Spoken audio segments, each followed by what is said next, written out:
Shalom, ladies and gentlemen, and welcome to the Israel Lighthouse. Super happy to have you here with us today. It's Hanukkah, and we're very excited at the Israel Lighthouse to be celebrating the Feast of Lights, Festival of Lights, and we're also excited to have Yisrael Medad, a longtime friend of ours and a pioneer in Judea and Samaria, here to share our little Hanukkah thought for the evening. So, welcome, Israel Medad. Thank you. Thank you very much. All right, so you can share whatever's on your heart. We want to hear from you a Hanukkah thought. I'll make it two because I'm Jewish and we never have one opinion. There you go. And the first aspect, I think, would be that people should recognize that the holiday itself, I always call it the Temple Mount holiday, Mm, because the essence of it, or its origin, I mean, the whole story about finding a small vial mm, of holy or sacred oil that had not been that had been untouched, that had been broken open by the invading Greek, Syrians, etc., and then lighting up, and then of course the miracle of extending it to 8 days. But the sense of it was the Jews successfully revolted. They won mm. the battles. They Yeah. fought an overwhelming superiority of forces. They took Jerusalem. They gained the temple, and onto the Temple Mount they did, and rededicated the candelabra, the menorah, the one of the main functionary instruments of temple worship, along with the altar, along with the showbread table, a few other things, the menorah. And therefore, for me, in modern times anyway, it symbolizes that the Jews have come home, that the Jews Mm, are at the center not mm, only of their religious ritual practices, if I can use that term, but mm, also being physically on the Temple Mount in the temple. And that, of course, has a message for today as much as anything mm, else of that holiday. mm, My second point would be a reflection on those battles. Almost all, 90% of the battles, I think, and there are even maps that show it, would indicate that the battles fought were in the area of what today we call Judea and Samaria. Of mm, course, then it was simply Judea, a province, an area. The three main areas, of course, of the Jewish homeland at that time would be Judea, the Galil, and Transjordan. That's what's written in the Talmud, and that's what was the reality of the Hasmonean kingdom later to come. So what we're referring to is a holiday that, of course, deals with the spiritual. Light always has a spiritual message against the darkness of any kind. But that light came because we fought for it. We recognized ourselves as a people, and we didn't want to be occupied. We didn't want to be conquered. And we successfully fought against those that were coming from the area today that we would call Syria.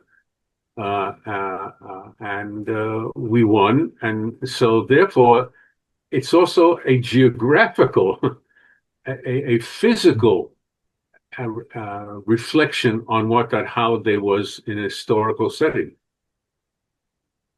mm. So we've got a few more minutes. What do you think? What are the implications? Like, what kind of strength can we take from today? Obviously, like you said, the Maccabees, they're in this area, right? Where I'm at, we were both sitting, actually. You're in Shiloh, I'm in Barkan. We're in Judea and Samaria. These battles having been fought here, what particular areas? I know you were showing me a map a little bit earlier. What particular areas were there major battles, significant battles of the Maccabees fought here? And what does that mean for us today? Well, I'm sitting in Shiloh.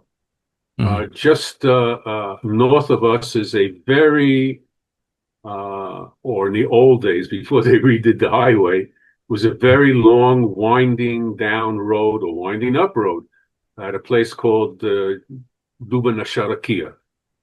mm, and it's about, I think, three and a half S turns very sharply.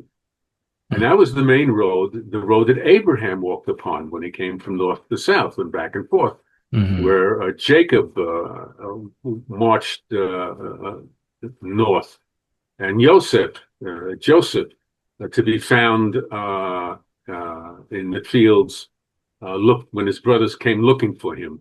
And I would presume that Jesus and his family marched the same way, traveled the mhm, same uh, place.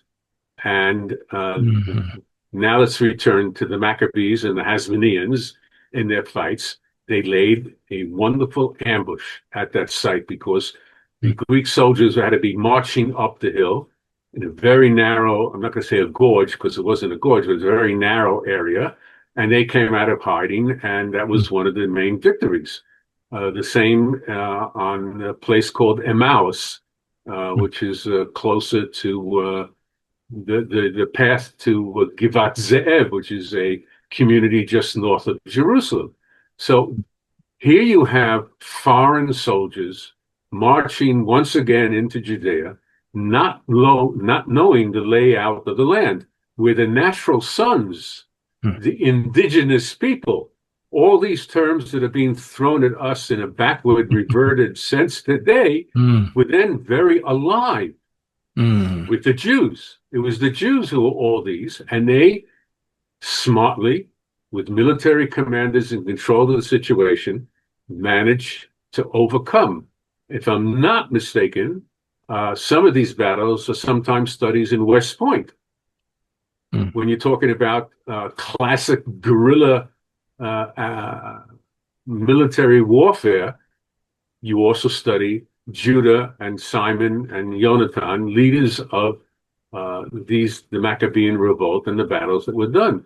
So, yes, there is a side where you celebrate and you say prayers and you rejoice and you thank God and you talk about rededicating the temple. On the other hand, to get there, to get to that point in time, I would put it to you and our viewers mm, that there is also a very physical, a very tough, realistic, on the ground element of succeeding in being a spiritual person, a person who recognizes good from bad, but mm, doing the things to get to that point and to succeed in it. mm. Wow. Yeah, that's really good. And I was just thinking too, a big part of the Hanukkah story, and I think you would have a lot to comment on in this area. Hellenism obviously was a big push, right? That was coming in and trying to take over. What kind of parallels do we have today with this kind of worldview mindset trying to push in and take over and the fight against that? What kind of parallels do we have to this kind of Maccabean fight in today's culture and world? Well, I think similar to wokeism, Mm, progressivism, all sorts of other, they're very simplistic.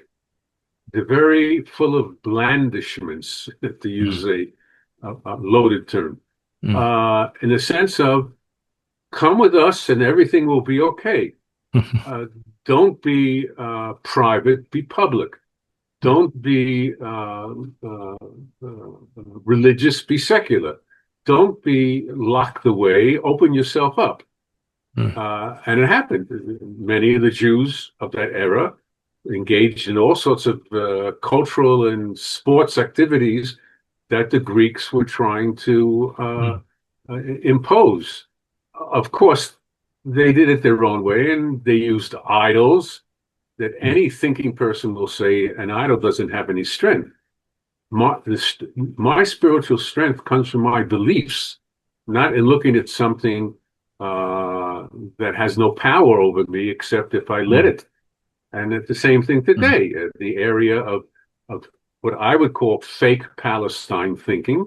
mm, Uh, Whereas they, of course, today I'm talking about, would seek to erase my history, to mm, erase my Jewish identity, my national identity, And in a certain sense, you're right. I think in your leading question Hmm. is that they're asking us to come over, to ignore our heritage, our legacy, the truth of our heritage, Hmm. and simply put something in its place, Hmm. which I don't think we should be forced to do, and we should rebel against. We don't have to do it violently today, except in our defense in Israel, but in terms of Jewishness and those who identify with some of the ideals that we're representing, it has to be confronted and denied Hmm. and defeated